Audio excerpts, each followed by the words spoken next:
الله ولي الذين آمنوا يخرجهم من الظلمات إلى النور رب كريم সূরাতুল বাকারার মধ্যে মুমিনদেরকে সুসংবাদ শোনানোর জন্য আলোচনা করছেন। নবী গো, আপনি আমার মুমিন বান্দাদেরকে জানিয়ে দেন, যারা মুমিন, আল্লাহর প্রতি ঈমান এনেছে, আখিরাতের প্রতি ঈমান এনেছে, তাদের বন্ধু আর অভিভাবক স্বয়ং আল্লাহ।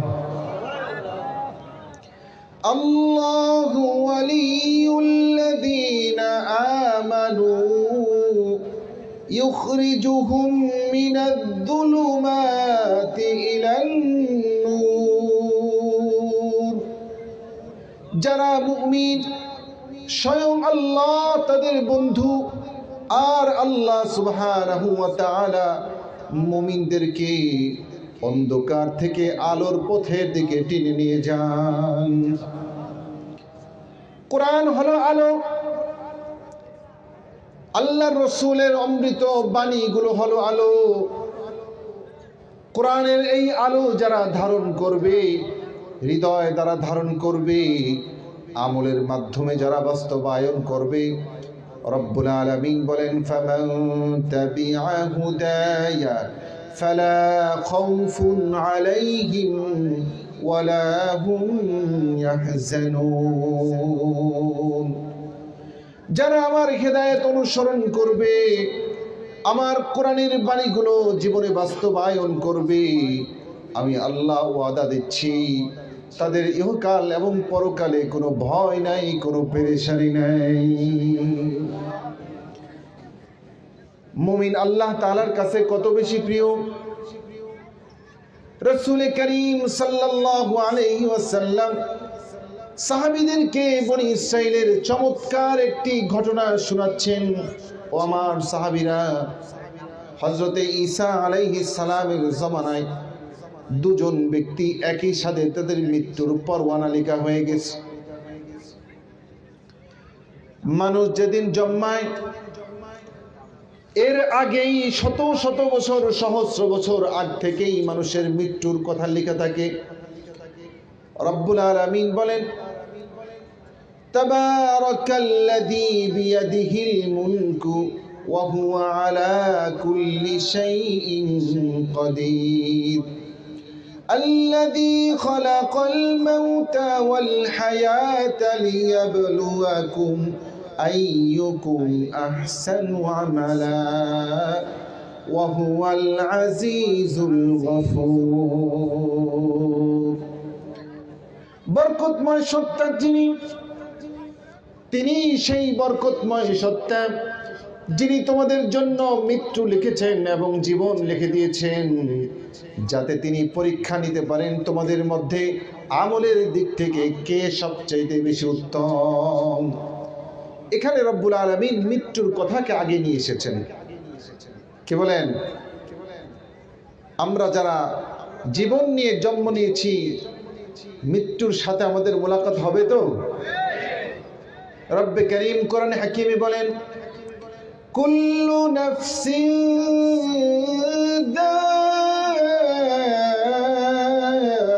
যায়িকাতুল মাউত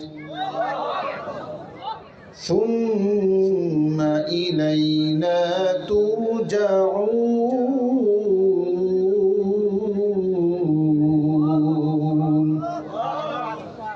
রব্বে করিম বলেন, জীবন নিয়ে জন্ম হয়েছে, মৃত্যুর পেয়ালা তোমাকে একদিন পান করতে হবে। তুমি যদি সাত আসমানের উপরেও চলে যাও কিংবা কোনো পাথরের মধ্যেও চলে যাও, মৃত্যুর সাথে তোমাদেরকে মুলাকাত করতে হবে। অন্য আয়াতে রব্বুল আলামিন বলেন, আল্লাযী তাফিরুনাহু, তোমরা মৃত্যু থেকে পলায়ন করতেছো, অথচ মৃত্যু তোমাদের সাথে একদিন মুলাকাত করবে। মুলাকিকুম, তোমাদের সাথে সাক্ষাৎ করবে, পালাতে পারবে না। এজন্য কবি চমৎকার ভাবে বলেন, কত সুন্দর করে বলেন, মরণ থেকে তুমি যতই পালাও মরণ তোমায় লইবে ঘিরি, যদিও সুদূর আকাশ পানে পালাও সেথায় লাগিয়ে সিঁড়ি। কি বলে ঠিক না? হাদিসের কিতাবে রাসূল আরবি সাল্লাল্লাহু আলাইহি ওয়াসাল্লাম বলেন, মায়ের রেহেমের মধ্যে, বাচ্চাদানির মধ্যে যখন কোন এক সন্তান চলে আসে, বাবার পেট থেকে শুক্র হিসাবে মায়ের জরায়ুর মধ্যে যখন প্রবেশ করে, আল্লাহ তাআলা সেদিন একজন ফেরেশতা ওখানে ফিটিং করে রাখেন। আল্লাহ সব কিছু জানে, এরপরেও ফেরেশতা আল্লাহ তাআলাকে খবর দিতে থাকে, রব্বুল আলামিন এখন 40 দিন পর্যন্ত এটা বীর্য আকারে রয়েছে, ওগো আল্লাহ এখন রক্তপিণ্ড আকারে রয়েছে, ওগো আল্লাহ এখন গোশতের টুকরা হয়েছে। এভাবে হতে হতে যখন পূর্ণাঙ্গ হয়ে যায়, আল্লাহ তাআলার কাছে ফেরেশতা অনুমতি চায়, ওগো মালিক এখন কি এটার মধ্যে রূপ দেওয়া হবে কিনা? আল্লাহ যদি বলে হ্যাঁ দিয়ে দাও, তো রূপ দিয়ে দেওয়া হয়। এবার বাচ্চার নড়াচড়া শুরু হয়ে যায়, বাচ্চা দানির উপর এবার আল্লাহ তাআলার হুকুমে লাউহে মাহফুজ থেকে 4টি বিষয় ফেরেশতার এটার মধ্যে লিখে দেয়। 1 নম্বরে এই বনি আদমের হায়াত কতদিন হবে, কতদিন সে জমিনের বুকে বসবাস করবে। নাম্বার 2, তার রিজিক কি হবে। নাম্বার 3, সে কি নেকবক্ত হবে নাকি বদবক্ত হবে, হতভাগা হবে নাকি সৌভাগ্যবান হবে। নাম্বার 4, এই বনি আদমের কোন জমিনে মৃত্যু হবে, এই কথাটা পর্যন্ত আল্লাহ তাআলার হুকুমে বাচ্চা দানির গায়ের মধ্যে ফেরেশতা লিখে দেয়। মৃত্যু থেকে পলায়ন করা যাবে না, নির্ধারিত টাইমে চলে আসবে। এই জন্য রাসূল আরবি বলেন, বনি ইসরাইলের 2 জন ব্যক্তি একই সাথে তাদের মৃত্যুর পরোয়ানা লেখা হয়ে গেছে, একই টাইমে তারা মৃত্যুবরণ করবে। তার মধ্যে একজন হলো মুমিন, আরেকজন হলো কাফের। একজন আল্লাহকে বিশ্বাস করে, আরেকজন আল্লাহকে বিশ্বাস করে না। একজন আল্লাহ তাআলার নিয়ামত খেয়ে আল্লাহর শুকরিয়া আদায় করে, আরেকজন আল্লাহর নিয়ামত খেয়ে আল্লাহর নাশুকরি করে, আল্লাহকে বিশ্বাস করে না। 2 জন ব্যক্তির একই সাথে মৃত্যুর পরোয়ানা লেখা হয়েছে। এবার মুমিন ব্যক্তি যিনি মৃত্যুর পূর্বক্ষণে তার আদরের সন্তানদেরকে ডেকে বলে, বাবারা আমার মনে হয় জীবন সন্ধ্যাবেলায় ঘনিয়ে এসেছে, আমার মনে হয় হায়াতের সূর্যটা ডুবি ডুবি ভাব, মনে হয় আমি তোমাদের মাঝে আর বেশিক্ষণ থাকবো না। আমার জীবনের শেষ একটা ইচ্ছা রয়েছে, আমি আমার এই জীবনে জাইতুন তেল খেতে চাই, জাইতুনের তেল আমার খুব পছন্দ, আমার জন্য জাইতুনের তেল ব্যবস্থা করে দাও। পূর্বেকার জামানায় জাইতুনের তেল দীর্ঘদিন সংরক্ষণের কোনো পদ্ধতি তাদের জানা ছিল না। বহুদূর থেকে সন্তানরা একটু জাইতুনের তেল নিয়ে এসেছে বাবার জন্য। কাচের পেয়ালায় সযত্নে মৃত্যুর পথযাত্রী বাবার হাতে তুলে দিয়েছে, বাবা নাও নাও জাইতুনের তেল, তুমি খেতে চেয়েছো নাও, তোমার হাতে তুলে দিলাম। এমন সময় আল্লাহ তাআলা একজন ফেরেশতাকে আদেশ দিল, ফেরেশতারে জলদি করে যাও, আমার বন্ধু মুমিন মৃত্যুর আগে জাইতুনের তেল খেতে চেয়েছে, বাটি পেয়ালা হাতে নিয়েছে, খবরদার সে যেন মুখে দিতে না পারে। তার হাতের মধ্যে একটু কাঁপন সৃষ্টি করে দাও, যাতে পেয়ালাটা মাটিতে পড়ে যায়। জাইতুনের তেলের পেয়ালা মাটিতে পড়ে গেল। তেল মাটিতে পড়লে তো আর খাওয়া যায় না, কি বলেন ঠিক কিনা? খাওয়া যায়? খেতে পারলো না। আল্লাহর বন্ধু মুমিনের ইন্তিকাল হয়ে গেল। পক্ষান্তরে একজন কাফের ব্যক্তির মৃত্যুর সময় হয়ে গেছে। সন্তানদেরকে ডেকে বলল, ও আমার কলিজা টুকরা আদরের সন্তান, আমিও মনে হয় বেশিক্ষণ বাঁচব না, আমার বড় একটা মাছ খেতে খুব ইচ্ছা করছে।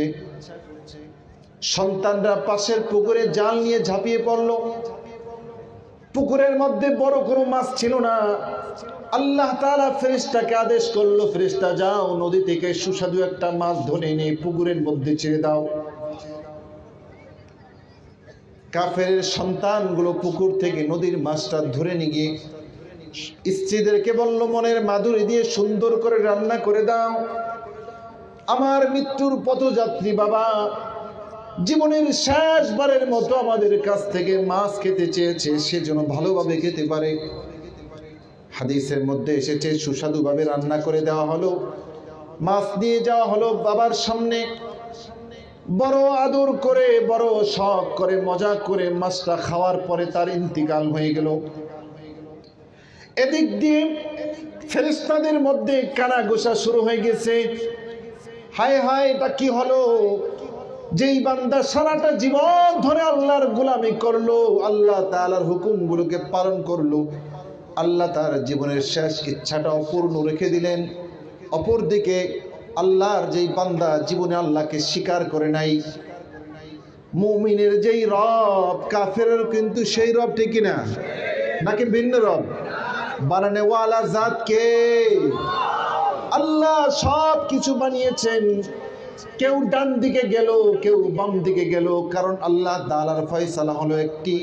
রব্বুল আলামিন কোরআনে হাকিমে বলেন, ফারিকুন ফিল জান্নাতি ওয়া ফারিকুন ফিস সাঈর।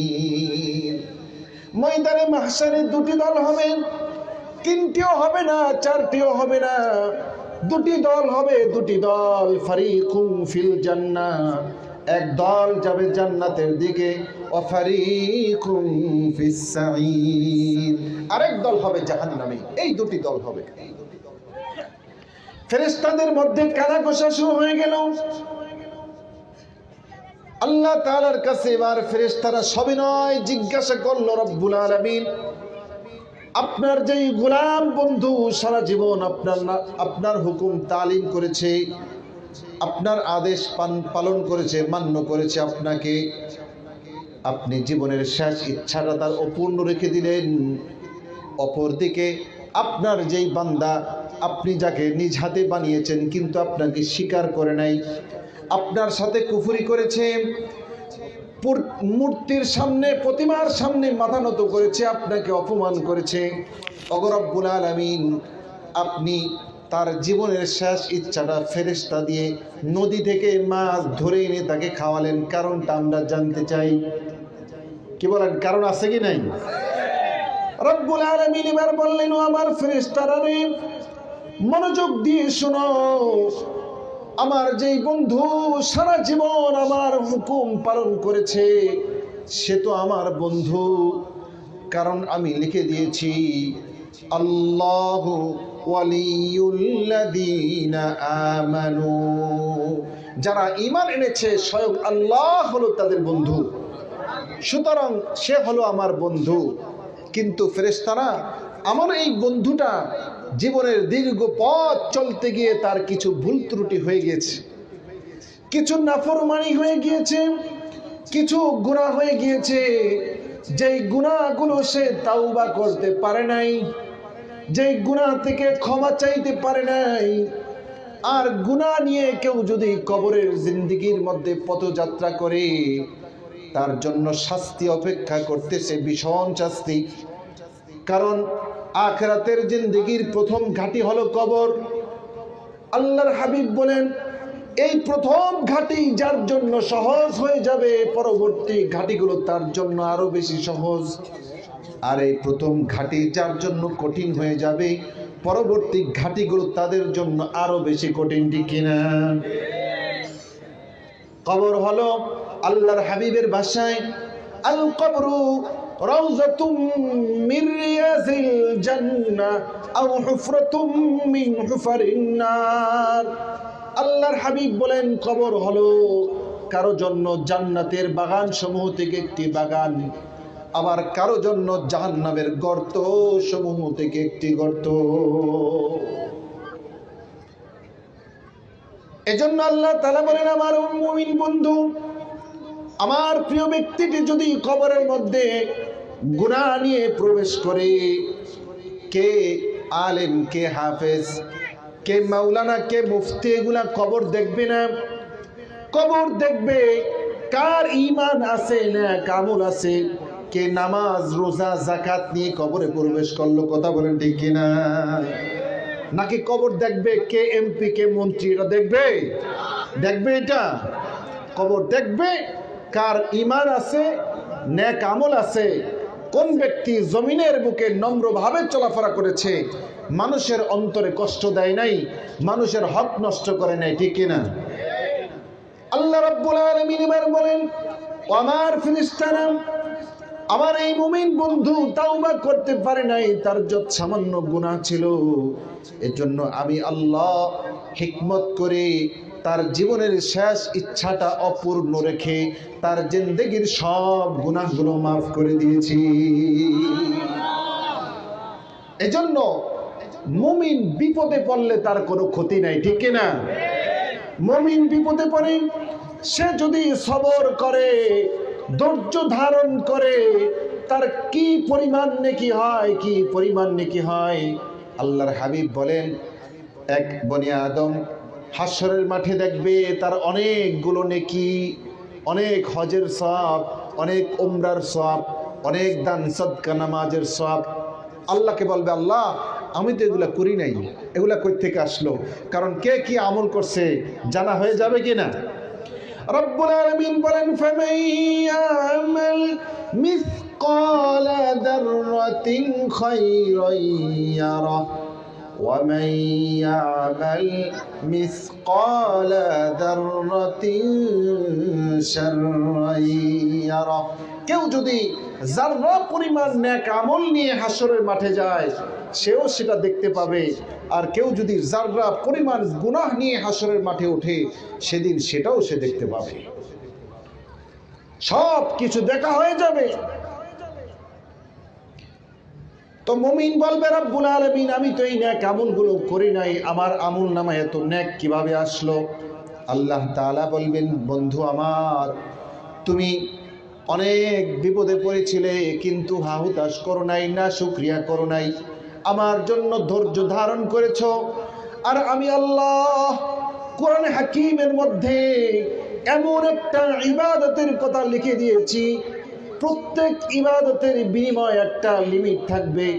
নামাজের জন্য লিমিট, বিনিময় আল্লাহ তাআলার কাছে পাওয়া যাবে। নামাজ পড়েছো, এই নাও তোমার প্রতিদান। রোজা রেখেছো, এই নাও প্রতিদান। হজ করেছো, এই নাও প্রতিদান। কিন্তু রব্বুল আলামিন কোরআন হাকিমে একটা নেক আমলের কথা এমন ভাবে বর্ণনা করেছেন, ইন্নামা ইউওয়াফাস সাবিরুনা বিগাইরি হিসাব। রব্বুল আলামিন বলেন, সাবিরুন, যারা ধৈর্যশীল, আমি আল্লাহ তাদেরকে বিনা হিসাবে নেকি দিতে থাকি। অন্য এক রব্বুল আলামিন বলেন, ইন্নাল্লাহা মা'আস সাবিরিন, নিশ্চয়ই ধৈর্যশীলদের সঙ্গে স্বয়ং আল্লাহ তাআলা রয়েছেন। তো কোন ব্যক্তি যখন দেখবে যে হায় আমি বিপদে পড়েছিলাম, আমার জ্বর হয়েছিল, আমি সবর করেছি, আমি অ্যাক্সিডেন্ট করেছি, আমি সবর করেছি, আমার সব গুনাহ মাফ হয়ে গিয়েছে, তখন হাসরবাসে আফসোস করবে, হায় আমার গোটা জিন্দেগিটা যদি বিপদের মধ্যে দিয়ে যেত। অথচ আজকে আমাদের অল্প একটু বিপদ হলেই আমরা হাহুতাশ করি। বিপদে পড়ে হাহুতাশ করা, নৈরাশ হয়ে যাওয়া, এটা কোনো মুমিনের লক্ষণ নয়। ঠিক কিনা? এজন্য কিতাবের মধ্যে লেখা, কোন ব্যক্তি যদি অসুস্থ হয়, অসুস্থ ব্যক্তির 3টা লক্ষণ। 1 নম্বরে অসুস্থ ব্যক্তি দেখবেন যারা অসুস্থ হয়ে যাওয়ার পরে খুব ছটফট করে, হাহুতাশ করে, গেলাম রে, মরলাম রে, আল্লাহকে আমাকে ছাড়া আর কেউকে দেখলো না, এ সমস্ত নাফরমানি আর শিরকে যুক্ত কথা বলে আছে কি নাই? বুঝতে হবে আল্লাহ তাকে শাস্তি দিচ্ছেন। আল্লাহ কি দিচ্ছেন? নাম্বার 2, অনেক আল্লাহ তাআলার বান্দা বান্দি এমন রয়েছে বিপদ আসার পরে, অসুখ বিসুখ হওয়ার পরে তারা চুপ করে থাকে, ধৈর্য ধারণ করে। বুঝতে হবে আল্লাহ তাআলা তাদের জিন্দেগির গুনাহগুলো বিপদ দিয়ে মাফ করে দিচ্ছেন। আরেক ধরনের ব্যক্তিরা রয়েছে যারা বিপদে পড়লে খুশি হয়। বুঝতে হবে তারাই হলো আল্লাহ তাআলার ওলি, ঠিক কিনা? এজন্য হযরত আইয়ুব আলাইহিস সালাম আল্লাহ তাআলার একজন জালিল কদর পয়গম্বর। হযরত আইয়ুব আলাইহিস সালামের যখন অসুখ হয়েছিল, ভীষণ অসুস্থ হয়েছিলেন, আল্লাহ তাআলা তাকে পরীক্ষা নিচ্ছিলেন। শয়তান, ইবলিস শয়তান আল্লাহকে বলতেছে, আল্লাহ আপনার আইয়ুবকে আপনি রাজত্ব দিয়েছে, এই জন্য সে আপনার শুকরিয়া আদায় করে। আল্লাহ বললেন ঠিক আছে, আমি তার রাজত্ব ছিনিয়ে নিলাম। এরপরেও আইয়ুব আলাইহিস সালাম আল্লাহ শুকরিয়া আদায় করে। এবার শয়তান বলতেছে, আল্লাহ আপনি তাকে অনেকগুলো সন্তানাদি দিয়েছেন, এই জন্য সে শুকরিয়া আদায় করে। আল্লাহ তার সব সন্তানগুলোকে এক মহামারী দিয়ে দুনিয়া থেকে নিয়ে গেল। এবার এখনো আইয়ুব আলাইহিস সালাম আল্লাহ তাআলার শুকরিয়া আদায় করে। এবার শয়তান বলতেছে, আল্লাহ আপনি তাকে একটা সুঠাম দেহ দিয়েছেন যেটার মধ্যে কোনো রোগ ব্যাধি নাই, এজন্য শুকরিয়া আদায় করে। এবার আল্লাহ তাআলা আইয়ুব আলাইহিস সালামের গোটা দেহের মধ্যে অসুস্থতা দিয়ে দিল। এরপরেও আল্লাহ তাআলা দেখলেন না না না, আমার আইয়ুব আমার কাছে না শুকরিয়া করে, না শুকরিয়া আদায় করে। আইয়ুব আলাইহিস সালামের স্ত্রী বিবি রহিমা, পুণ্যবতী স্ত্রী বিবি রহিমা, সব আত্মীয় স্বজন গুলো ছেড়ে গেল, কিন্তু পুণ্যবতী স্ত্রী স্বামীকে ফালায় রেখে যায় না। এবার স্ত্রী বলে, স্বামী গো, ও আমার প্রাণের স্বামী, আপনি তো আল্লাহর একজন বড় মাপের পয়গম্বর, আপনি কেন আল্লাহ তাআলার কাছে সুস্থতার দোয়া করেন না? আইয়ুব আলাইহিস সালাম লজ্জিত হয়ে বলল, ও আমার বিবি রে, আল্লাহ তাআলা আমাকে 120 বছর পর্যন্ত সুস্থতার হায়াত দিয়েছে, আর মাত্র আমি মাত্র 15 থেকে 20টা বছর অসুস্থ। আমি যদি আল্লাহর কাছে সুস্থতার জন্য দোয়া চাই, আমার মনটাই বলে আমি মনে হয় আল্লাহর কাছে নাশুকর বান্দা হয়ে যাব। আল্লাহু আকবার! কি পরিমাণ ধৈর্যশীল বান্দা তারা ছিল। পরবর্তীতে কেউ একজন জিজ্ঞেস করলো, ওগো পয়গম্বর, আপনার জীবনের সবচেয়ে শ্রেষ্ঠ সময় কোনগুলা, সবচেয়ে দামি সময় কোনগুলা? হযরত আইয়ুব আলাইহিস সালাম বলল, আমি যেই কয়টা বছর ভীষণ অসুস্থ ছিলাম, ওই সময়গুলো ছিল আমার সবচেয়ে দামি সময়, সবচেয়ে আনন্দের সময়। বলে কেন? আমি যখন অসুস্থ ছিলাম প্রতিদিন আল্লাহ তাআলা আমাকে একবার ডেকে জিজ্ঞাসা করতো, আইয়ুব তুমি ভালো আছো? সুবহানাল্লাহ। এজন্য যেই মুমিন অসুস্থ হওয়ার পরে আরো খুশি হয়ে যায়, আনন্দ হয় যে আমার আল্লাহ মনে হয় আমার দিকে তাকিয়েছে, বুঝতে হবে তারাই হলো আল্লাহ তাআলার প্রিয় বান্দা, ঠিক কিনা? এজন্য অসুখ বিসুখ বিপদে আপদে আমরা কি নৈরাশ হব না আল্লাহর দিকে ফিরে যাব? এজন্য ভাইয়েরা আমার, রব্বুল আলামিন ফেরেশতাদেরকে বলল, ও আমার ফেরেশতারা রে, আমার এই বন্ধুর আমি সব গুনাহগুলো মাফ করে দিয়েছি। জীবনের শেষ ইচ্ছাটা অপূর্ণ রেখে তাকে আমি আমার জান্নাতের মেহমান বানিয়ে দিয়েছি। পক্ষান্তরে যে কাফের, সেও আমার বান্দা, কিন্তু আমাকে স্বীকার করে নাই, আর আমার হিসাব হলো, আমার বিচার হলো কোরআনে হাকিমের বাণী, ইন্নাল্লাহা লা ইয়াগফিরু আন ইউশরাকা বিহি ওয়া ইয়াগফিরু মা দুনা যালিকা লিমান ইয়াশা। নিশ্চয়ই যারা শিরিক করবে, আল্লাহর সাথে অন্য কাউকে অংশীদার সাব্যস্ত করবে, আল্লাহ সব গুনাহ মাফ করবেন, কিন্তু শিরিকের গুনাহ মাফ করবেন না, ঠিক না? এজন্য ভাইয়েরা আমার, বন্ধুরা আমার, পায়ে হাত রেখে বলি, বিভিন্ন খাজার নামে গাজার আসর বসিয়ে, বিভিন্ন আল্লাহর ওলিদের নামে ওরস করে আল্লাহর সাথে শিরিক করবেন না, গান বাদ্যের আয়োজন করবেন না, মাদক গ্রহণ করবেন না, নারী পুরুষের অবাধ মিলামেশার ব্যবস্থা করবেন না। এগুলা হলো শিরিক। এই শিরিকের গুনাহ কিন্তু আল্লাহ মাফ করবেন না। কি বলেন, আমরা কি শিরিক করব? অনেক ভাই আছে বাচ্চা হয় না তো মাজারে গিয়ে বাচ্চা চায়, আছে কি নাই? কি বলেন, বাচ্চা দেওয়ার মালিক কে? আল্লাহ ছাড়া অন্য কেউ বাচ্চা দিতে পারে? যদি অন্য কারো কাছে চায় তার ঈমান থাকবে? থাকবে না। অনেক ভাই আছে আমার না বুঝে শয়তানের ধোঁকায় পড়ে বিভিন্ন মাজারে যায়, বিভিন্ন দরবারে যায় বড়লোক হওয়ার আশায়, ঠিক কিনা? আল্লাহ রাব্বুল আলামিন বলেন, আল্লাহ যাকে ইচ্ছা তাকে আল্লাহর নিয়ামত দান করেন। কোন খাজার দরবারে, বাবার দরবারে গিয়ে টাকা পয়সার মালিক হওয়া যায় না, ঠিক না? আমরা এই সমস্ত শিরিক করব না, করব? কারণ ঈমান নিয়ে যে ব্যক্তি কবর যায়, ন্যূনতম ঈমান যার থাকে আল্লাহ তাকে ইচ্ছা করলে মাফ করে দিতে পারে। কিন্তু শিরিক করে কেউ যদি কবরে যায় তার মাপ আছে? রব্বুল আলামিন বলেন, আমার যেই বান্দাটা তার জীবনের শেষ ইচ্ছা আমি পূর্ণ করে দিয়েছি, ও আমার ফেরেশতারা, সেও আমার বান্দা, কিন্তু আমাকে জীবনে স্বীকার করে নাই, আমার হুকুম মানে নাই, আমাকে এক বলে স্বীকার করে নাই, আমাকে আল্লাহ বলে ডাক দেয় নাই। কিন্তু তার জিন্দেগির মধ্যে অনেক কিছু কিছু ভালো কাজ আছে। অনেক আছে না বিধর্মী, দেখবেন অনেক ভালো কাজ করে, আছে কি নাই? অনেক বিধর্মী ভাই আছে যারা এরকম মানব সেবা করে, ভালো কাজ করে, কিন্তু আফসোসের বিষয় হলো তাদের এই ভালো কাজের বিনিময় তারা আখিরাতে পাবে। তবে হ্যাঁ, আল্লাহ দুনিয়াতে তাদেরকে পোষায় দিবেন, ঠিক কিনা? এই জন্য দেখবেন বিধর্মী ভাইরা অনেক ভালো আছে, আছে কি নাই? রব্বুল আলামিন তাদের পাওনাটা, তাদের ইচ্ছাটা দুনিয়ার মধ্যে দিয়ে দিয়েছে। কোরআনে হাকিমে সূরা বাকারার মধ্যে আল্লাহ তাআলা বলেন, وَمِنَ النَّاسِ مَن يَقُولُ رَبَّنَا آتِنَا فِي الدُّنْيَا وَمَا لَهُ فِي الْآخِرَةِ مِنْ خَلَاقٍ। রব্বুল আলামিন বলেন, আমার অনেক বান্দা এমন রয়েছে যারা আমার কাছে প্রার্থনা করে, রব্বুল আলামিন আমাকে যা দেওয়ার দুনিয়াতে দিয়ে দাও।